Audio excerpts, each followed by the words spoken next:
You may have weaknesses, you've made mistakes, we all have. But there's a lot more right with you than there is wrong with you.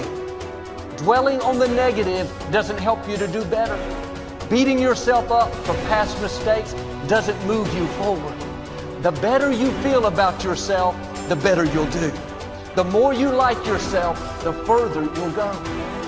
You can't give away what you don't have. If you're in turmoil on the inside, mad at yourself, critical, condemned, that's what you have to give. Love is not something that you do. Love is something that you can become. It's your quality. If your mind is in a certain way, it's joyful. If your emotions are in a certain way, it's loving. This is the quality of sweetness of body. If your body becomes sweet and pleasant, it's called health and pleasure. If your mind becomes very pleasant, it's called peacefulness and joyfulness.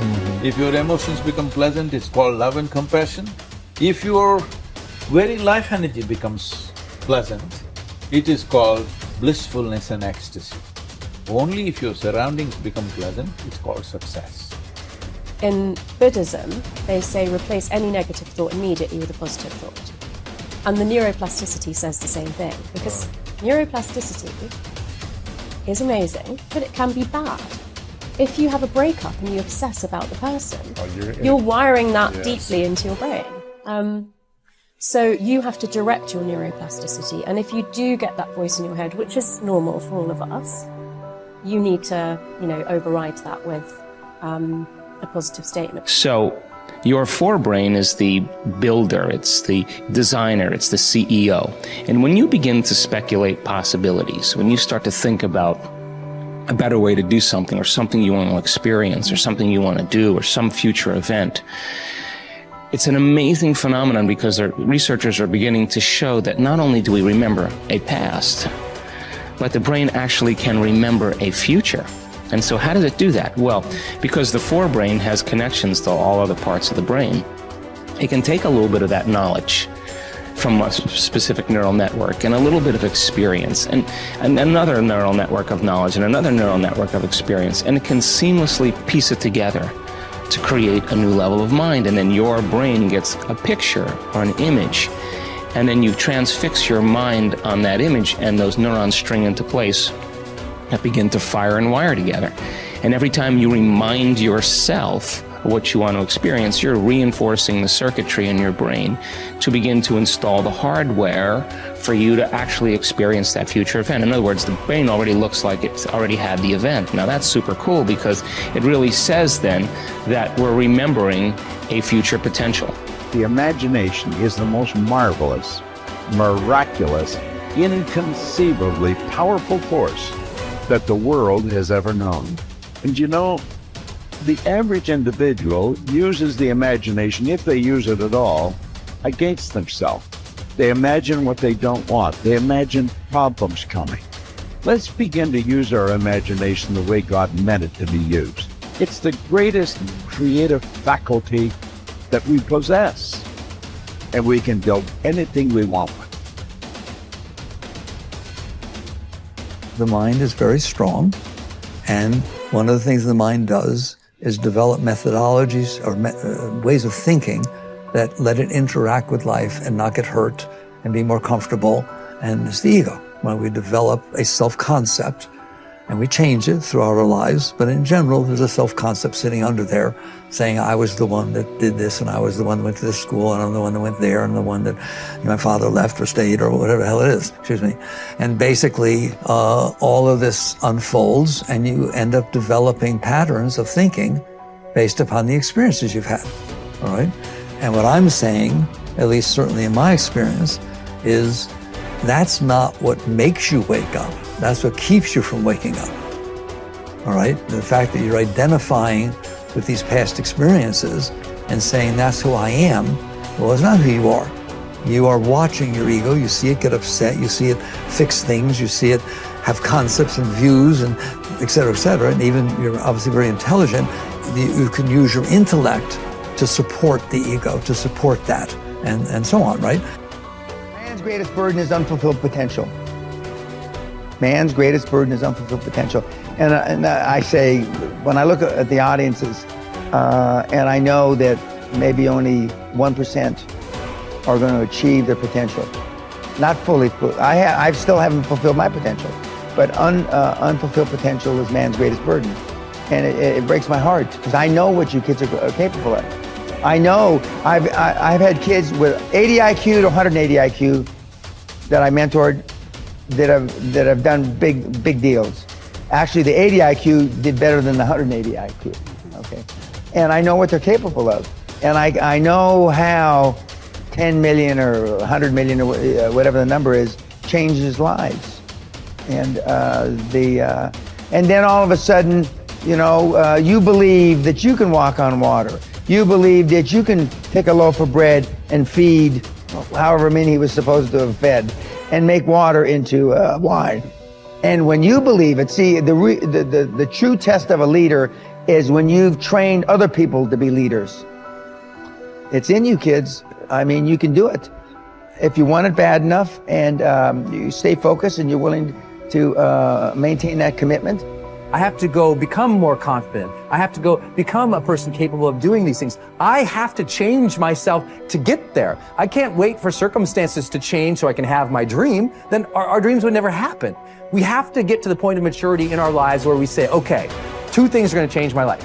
Something new is going to come into my life and make me lucky and blessed. And maybe I can't count on that forever. And maybe now instead I have to consciously design my life and say, okay, now if I want to change, if I want my dream, something new has to come from me. I'm going to become a better person. I'm going to become a person who is more optimistic, who is more confident, who is more driven. Not because I am that now, but because we can grow.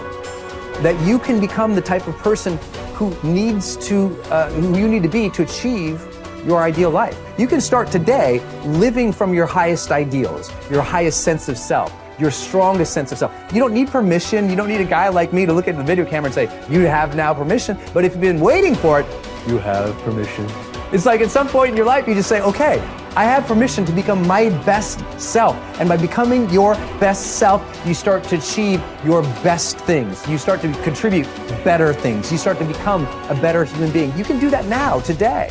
So next time you're thinking about a big dream, don't think about the things that, well, I don't know how to do that, and stop. Think, I don't know how. So set it up on your calendar to go learn those things. I don't have that. Then set it up step by step to go build that.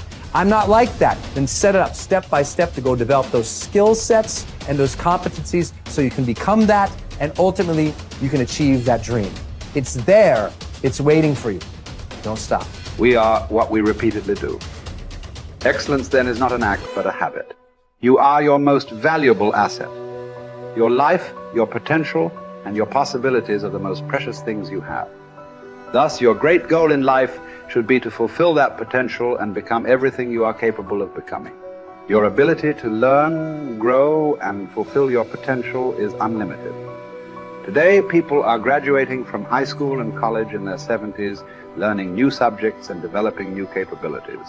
Your ability to learn and remember can continue throughout your life if you keep your brain alive, alert, and functioning at its best. Your most precious financial asset is your earning ability. Your ability to work is your primary source of cash throughout your life. You could lose your home, your car, your bank account, and everything you own, but as long as you have your earning ability, you can earn it all back, and more, in the months and years ahead. Your biggest investment, most people don't realize this. They take their earning ability for granted. But it has taken you your entire life to develop your earning ability. Every bit of education, experience, and hard work that you have invested in learning your craft and developing your skills has gone into building this asset. Your earning ability is very much like a muscle. It can increase in strength and power year by year as the result of regular exercise. Likewise, the opposite is true too. If left alone or ignored, your earning ability, like your muscles, can become weaker or even decline because you have simply failed to upgrade it continually. In other words, your earning ability can be either an appreciating or a depreciating asset. What got you here won't get you any further. Some people are actually losing value each year, declining in earning ability because they are not continually upgrading their knowledge and skill. They don't realize that whatever knowledge and skill they have today is rapidly becoming obsolete. It is being replaced by new knowledge and skills that, if you don't have them and someone else does, you will be in danger of being overtaken by your competition. The achievement of personal excellence is a decision you make, or that you fail to make. But in the absence of a commitment to excellence in your chosen field, you automatically default to average performance, or even mediocrity. No one becomes excellent accidentally or by just going to work each day. Excellence requires a definite decision and a lifelong commitment. Knowledge and skill are the keys to the 21st century. Becoming the best person you can possibly be and moving to the top of your field require the application of self-discipline throughout your life. Mental fitness is like physical fitness. If you want to achieve either, you must work at it all your life. You can never let up.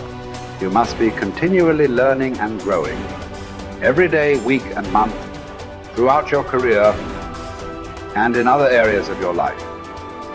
If you're going to join the top 20% and stay there, to earn more, you must learn more. Abraham Lincoln once wrote, "The fact that some have become wealthy is proof that others may do it as well." What others have done, you can do as well. If you learn how, everyone who is at the top was once at the bottom. Many people who come from average or poor families with average incomes or who grow up in average circumstances have gone on to become some of the most prominent people in their fields. And what hundreds of thousands and even millions of other people have done, you can do as well. Was philosopher Bertrand Russell once wrote that the very best proof that something can be done is that someone else has already done it.